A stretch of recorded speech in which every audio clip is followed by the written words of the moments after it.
Se vuoi creare il tuo CMS e personalizzarlo in base alle tue esigenze, sei nel posto giusto. Salve a tutti ragazzi e bentornati sul mio canale, io sono Odla. La scorsa videoguida ci siamo lasciati con la definizione dei contenitori div associati al nostro layout. Oggi, come promesso nella scorsa videoguida, vediamo di definire la modifica e la cancellazione dei nostri contenitori. Quindi per prima cosa ci spostiamo in backend amministra pagine, sezione frontend e definiamo una nuova pagina che la chiamiamo modifica div, identificativo modifica div, descrizione pagina dedicata alla modifica del contenitore div selezionato, nome file modifica div.php, creiamo il file call form per l'inserimento dei dati, contenuto secondario elenco div.php, quindi inseriamo la tabella con l'elenco dei nostri div e salviamo la pagina. Poi ci spostiamo in amministrazioni, sezione frontend e definiamo una nuova azione che la chiamiamo elenco div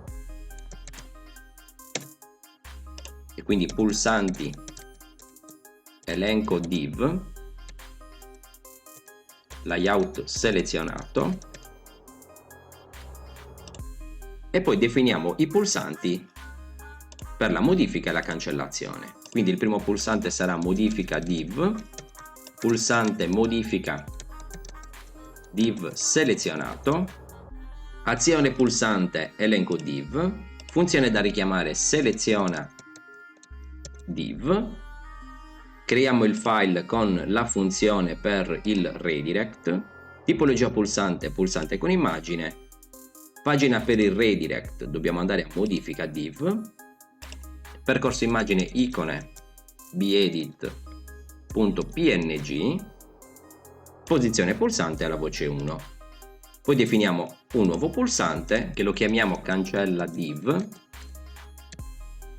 quindi descrizione pulsante cancella div selezionato,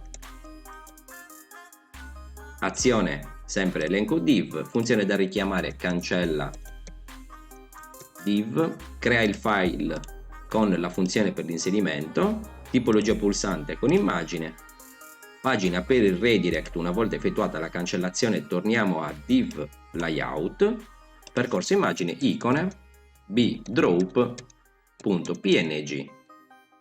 posizione pulsante alla voce 2 e messaggio conferma sei sicuro di voler cancellare il div selezionato e salviamo. Quindi ci spostiamo in elenco div,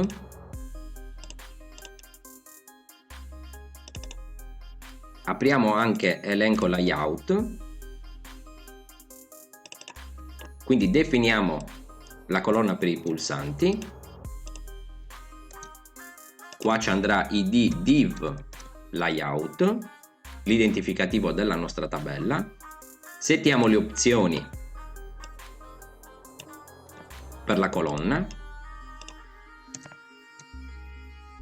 in questo caso sono solo due pulsanti quindi ripristiniamo il valore a 5, ho settato le opzioni in tutti i campi della nostra tabella, quindi il totale delle percentuali dovrebbe risultare 100, quindi 5, 10, 25, 45 e questo diverrà 55. Perfetto.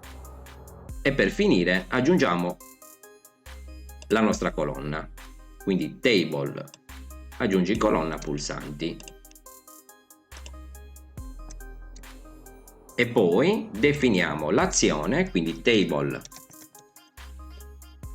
set azione e qui ci andrà elenco, salviamo, ci spostiamo in frontend, gestione layout, div layout, c'è un errore col caricamento della dell'immagine per quanto riguarda la cancellazione, quindi controlliamo il nome del file specificato,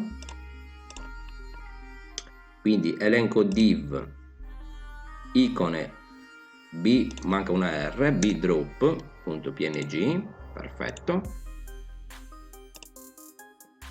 Quindi dicevamo ci ha inserito i pulsanti, quindi ora ci apriamo il file seleziona div, che si deve occupare del reindirizzamento per la modifica alla pagina modifica div, quindi seleziona div, e li modifichiamo il campo record selezionato in div.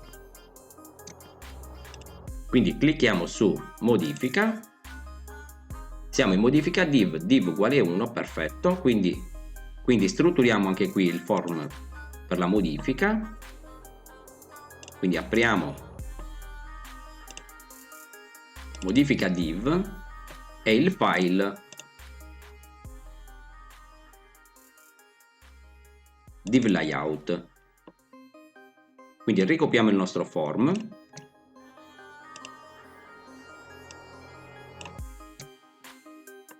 quindi questo sarà form modifica div, id pagina return, perfetto.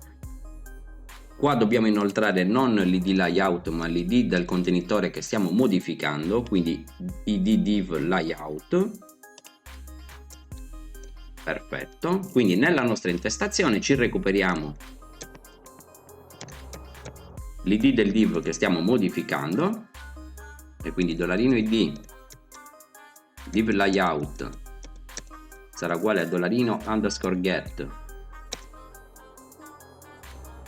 div,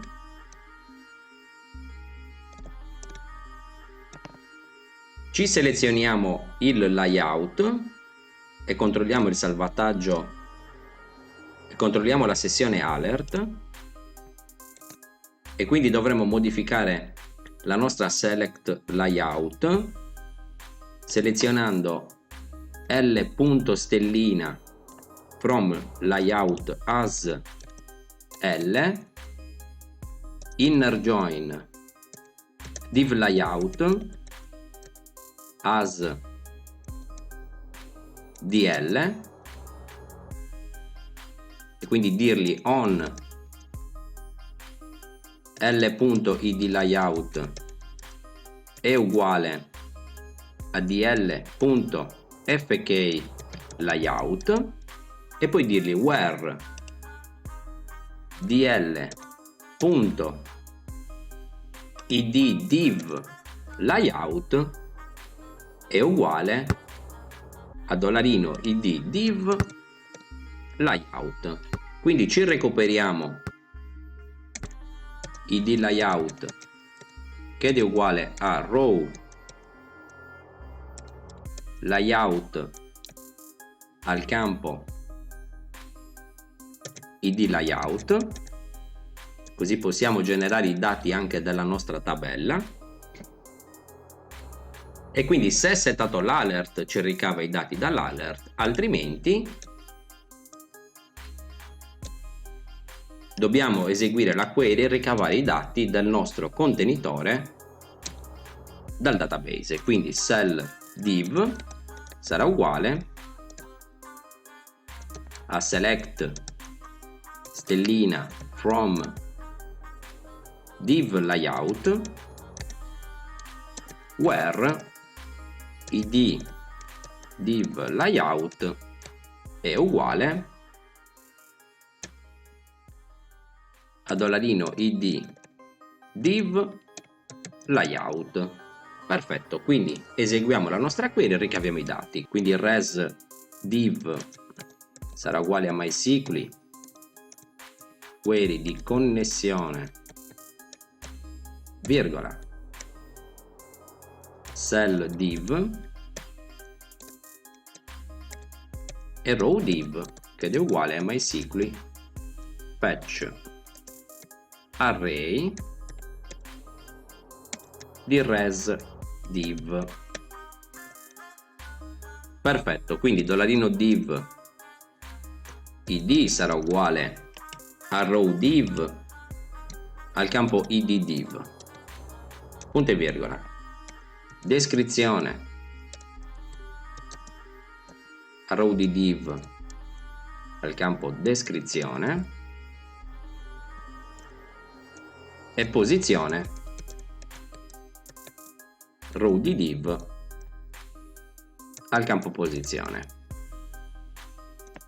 punto e virgola. Salviamo, premiamo F5, non ci sta caricando i dati del nostro layout, quindi ci deve essere un errore nella nostra query. Infatti abbiamo messo una R in più, quindi inner join F5, perfetto. Ora definiamo il pulsante per il salvataggio delle modifiche, quindi ci spostiamo in backend, amministrazioni, frontend e definiamo una nuova azione, quindi form modifica div, form modifica contenitore div selezionato e in amministra pulsanti quindi definiamo il pulsante per il salvataggio delle modifiche, quindi salva modifiche, quindi permette di salvare le modifiche apportate al contenitore div selezionato. Azione di riferimento form modifica div, funzione da richiamare salva modifiche div, crea il file con la funzione per l'inserimento, tipologia pulsante con scritta, pagina per il redirect, dobbiamo tornare a div layout, percorso immagine, posizione, messaggio conferma, non ne abbiamo bisogno. Quindi ci rispostiamo ovviamente in gestione layout, div layout, modifichiamo header, ci ha inserito il pulsante, quindi apriamo il file salva modifiche,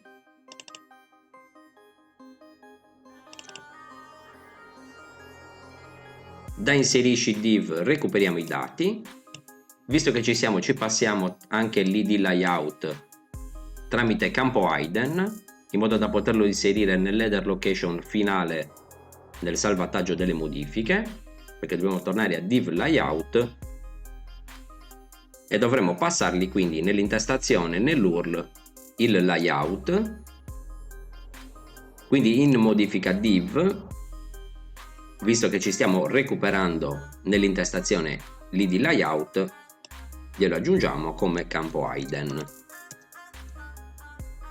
Quindi id layout e qua id layout, perfetto. Quindi dicevamo in salva modifiche recuperiamo l'id layout, tutti i nostri dati e in più riceviamo il contenitore che stiamo modificando, quindi id div layout. Effettuiamo i controlli come sempre.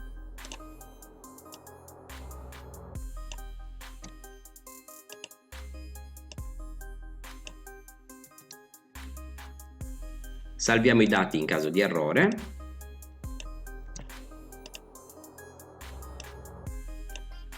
E quindi in caso di errore l'header location andrà completato con end div modularino id div layout, quindi il contenitore che stiamo modificando, altrimenti update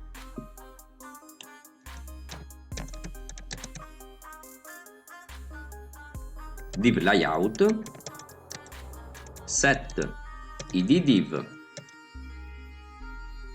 uguale a div id virgola descrizione uguale a descrizione virgola posizione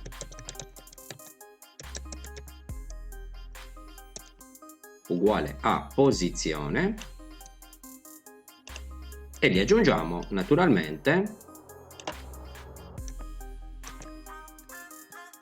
where id div layout è uguale a $id div layout. Perfetto. E se la query ovviamente va a buon fine, il nostro redirect sarà non pagina return ma cell redirect di connessione virgola post id pulsante incluso chiusatonda punto and layout è uguale a $id layout. Salviamo, aggiungiamo un paio di R al nostro header, salviamo le modifiche e come vedete siamo tornati in div layout, ci ha settato correttamente nell'URL il layout e ha modificato il contenitore header. Ora ripristiniamo il nome originale, perfetto, e vediamo di definire invece, dicevamo, la cancellazione del contenitore. Quindi per prima cosa definiamo un nuovo contenitore, test, posizione 6, e cancelliamo questo contenitore. Quindi apriamo il file cancella div, modifichiamo la nostra query, e quindi la nostra query diverrà delete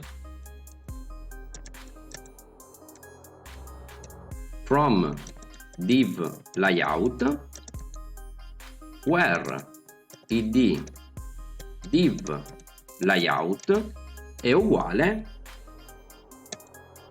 a $_post id record selezionato, punto e virgola. E poi prima della cancellazione dobbiamo ricavare l'fk layout dal div selezionato e aggiungerlo poi al nostro header location. Da modifica div ricopiamo la nostra query e quindi la query sarà select fk layout from div layout where id div layout è uguale a id record selezionato, e quindi id layout sarà uguale a row di layout al campo fk layout. Perfetto. Da salvo modifiche ricopiamo il nostro header location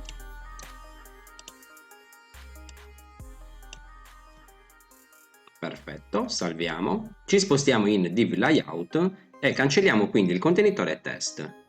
Diamo conferma e come vedete siamo tornati in div layout e ci ha eliminato il contenitore test.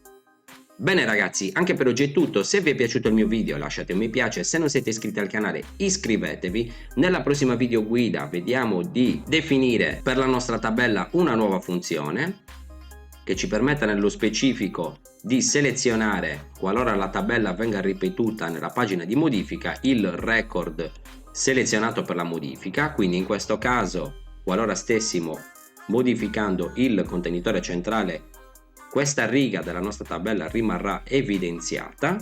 E per finire definiremo una funzione JavaScript che ci permetterà, qualora volessimo specificarlo, di inserire e visualizzare un box informazioni per il record dei nostri form.